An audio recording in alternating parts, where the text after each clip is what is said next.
Hi there, and welcome back to the next installment of this replay analysis series. Some of you may be wondering why I have the result of this particular match on the screen at the start of the video. It's because this video is a little bit of a change in format. Instead of showing you the battle and then breaking down what the player did well or badly after the fact, this time I'll be stopping the replay at intervals I find important and break down the player's performance in real time. The question these videos are trying to answer is not what happened, but why did it happen? Hopefully this video will give you new insights on how to step up your game.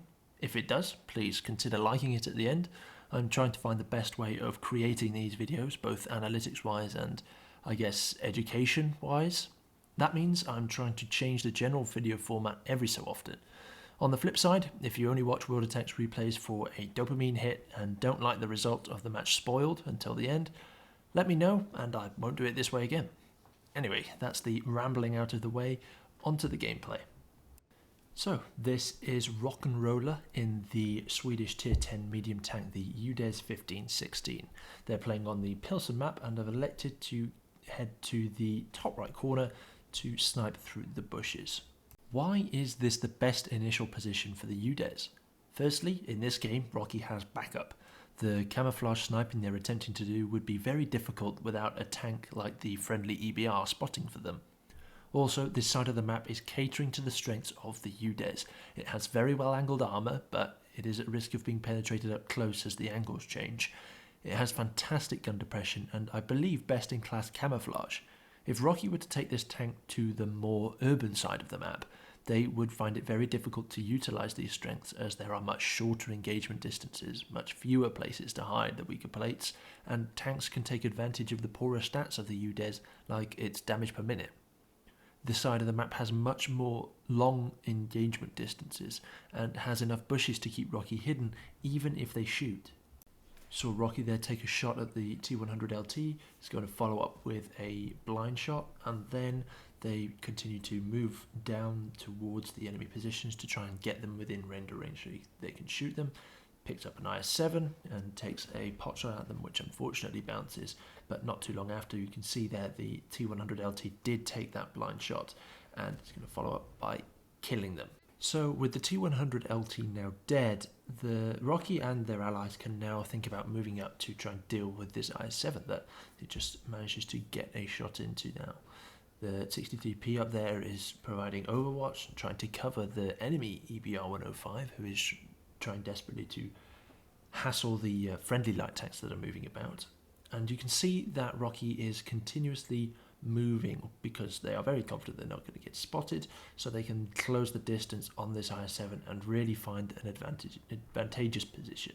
It is only now that they get spotted at such close range, probably not even by the IS-7, it could have been that EBR that caught sight of them, but you now see that Rocky has found this dipped position, which is fantastic for their tank. From here, Rocky can just edge up through this nearby bush and continually spot this IS-7 and possibly the 62P and other enemy tanks, but they find themselves in a bit of a conundrum. They have to determine whether it is safe to push here. So, is it right to push in this situation? Should Rocky drive into that IS-7 because that rail track to the right partially conceals them from the fire of the 62P, and the Centurion Action 10 is at risk of being shot if they commit to fighting with their IS-7 friend? In order to answer this question accurately in your games, you need two things. Firstly, you need decent map knowledge of your exact position, not the overall map, just where you are and what lines of fire are coming in towards you. And on top of that, knowledge of your tank. What is it good at? Specifically its armor profile. Can it afford to poke out and risk these shots? Rocky here does a fantastic job of judging when to engage, and you'll see later on how that fares for them. But they take the decision to stay put mostly. They want the enemy still to come for them. You can see now that Rocky's decision was correct for two reasons. Firstly, the Centurion did actually have shots on Rocky. If they were spotted, they would be at risk of being shot if they turned their turret to the side to try and engage this IS-7. But the second reason is that this IS-7 is going to demonstrate when not to push. They already take a shot, and they haven't even seen Rocky yet until just then, when they take another 463 damage from their gun. And remember, Rocky has no backup. It is mano a mano 1v1, and Rocky is absolutely destroying this IS-7 damage-wise because they have already put 2 shots in for free and just about beat the reload of the IS-7. They do have some strong equipment, but the UDES's base DPM isn't that great, so there is still a risk the IS-7 has the same or better reload, but thanks to the friendly artillery chipping in, they destroy the IS-7 from essentially full health while only trading 1 shot with the IS-7 itself, and then an additional 300 damage roughly from the enemy artillery. So that IS-7 demonstrated how not to push, essentially. I would also like to quickly mention on top of that how Rocky dealt with the minutiae of that engagement. You notice they didn't wait for the IS-7 to come to them. They were already in reverse the whole way through. They weren't stopping going backwards. They were maintaining the distance between themselves and the IS-7. And this is probably because they have a very good idea of the IS-7's armor profile. The penetration on the UDES's gun is not great, even with the premium rounds, and the IS-7 is renowned for having fantastic armor. And if that thing gets close enough, it's going to be nigh on impossible for the UDES to penetrate the IS-7 from such a close distance. And as I talked about before, the IS-7 can just shoot down on the UDES's very well angled upper plate and probably not have too much of a problem penetrating it. Again, not with its own pause to sort of describe it, but it's just these little things that you pick up by fighting these tanks over and over again. You pick up how well they do at certain distances, how the engagement distance changes the dynamics of the combat. The inclination for many people would be to carry on going south and try and finish off that Centurion, but Rocky has spotted an opportunity. They don't have intuition to change their ammunition type, but you see they preemptively loaded high explosive because they know that the FV4005 has terrible armor, so that they can get the job done easier and save a few armor piercing rounds, that might be relevant later, and can now shoot this enemy mouse in the back of the turret. And you can see through the penetration indicator that it is still quite difficult for the UDES to get through even the back of the mouse. They do manage to penetrate through the side there and get quite a disgusting low roll, but they also have excellent awareness to finish off the Centurion that's fighting in the south as well. It's at about this point where I think Rocky makes the closest thing to a mistake, to be honest. This shot initially is never going to go in against a mouse armoured like that, angled in that specific way, but this is, in my opinion, the worst play Rocky makes in this entire game. They drive up onto that hill, definitely exposing their lower plate, and if the mouse was luckier, they probably would have gone in.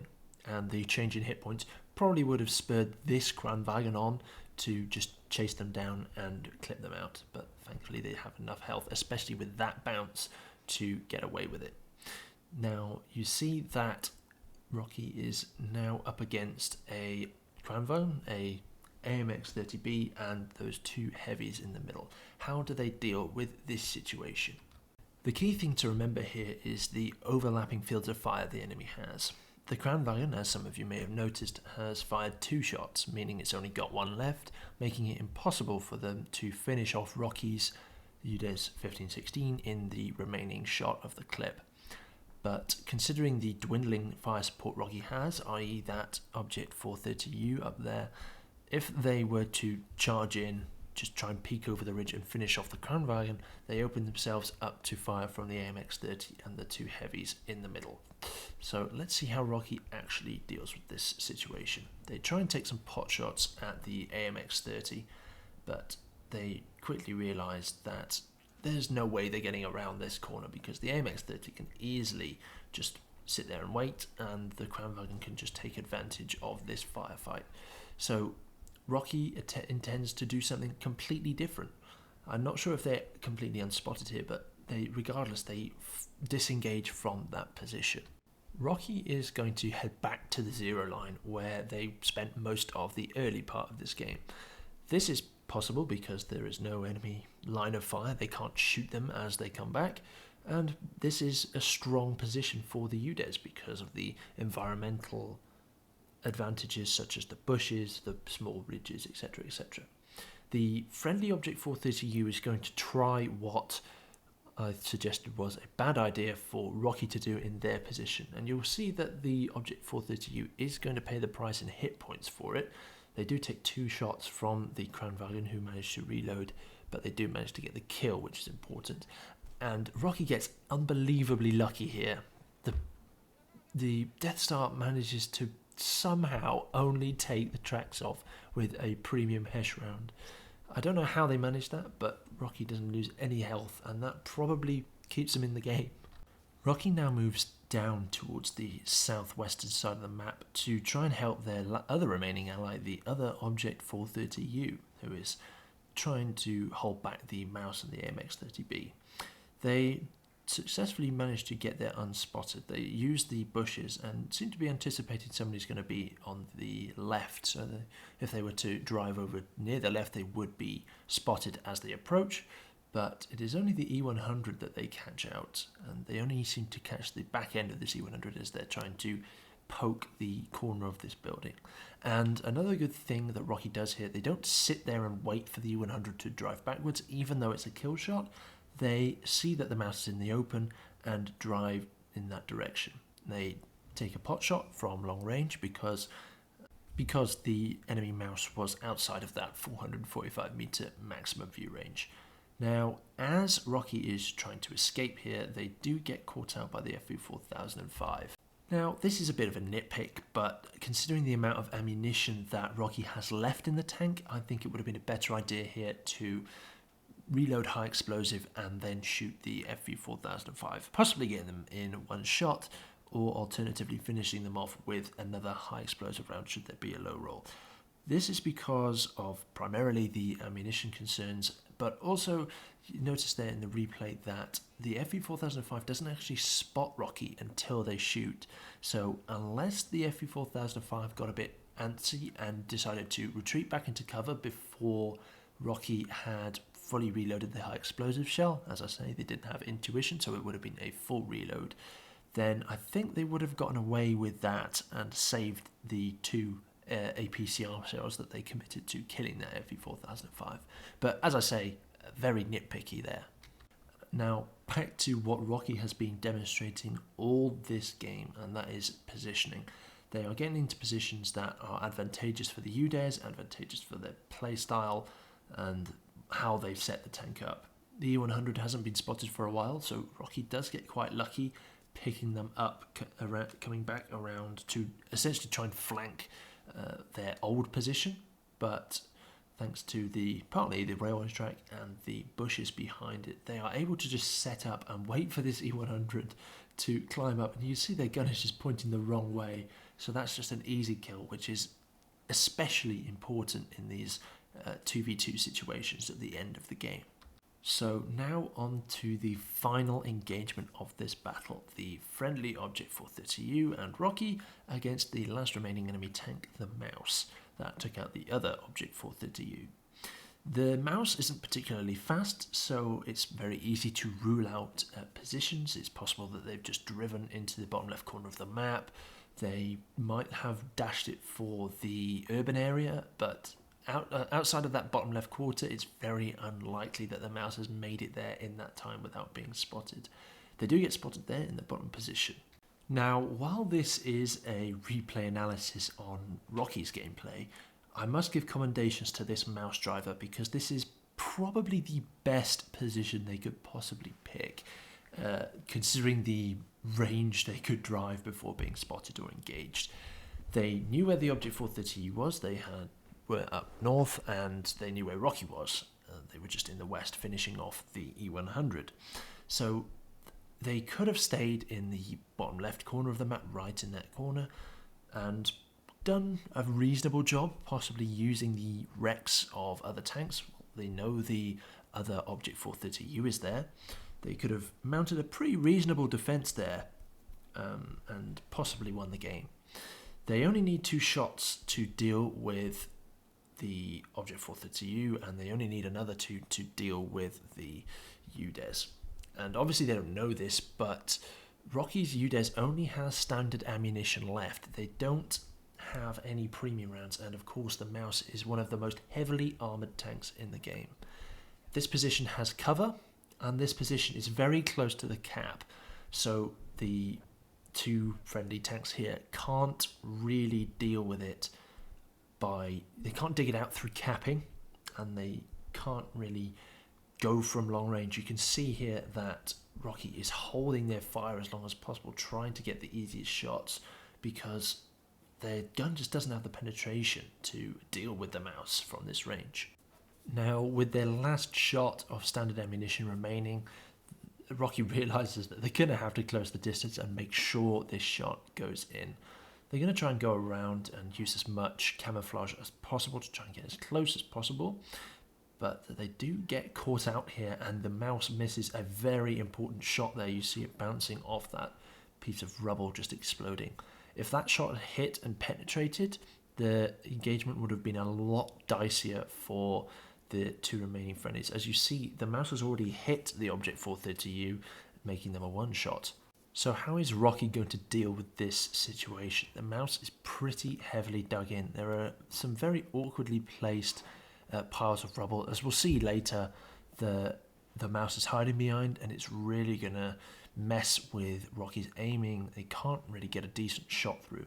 So how are they going to dig this Maus out? Well, one thing they can do to their advantage is just look at this Maus, because the UDES's camo is good enough that he can just cross over and get there without being seen. You see they only get spotted once they make it to the rubble. But you now see that Rocky is capping.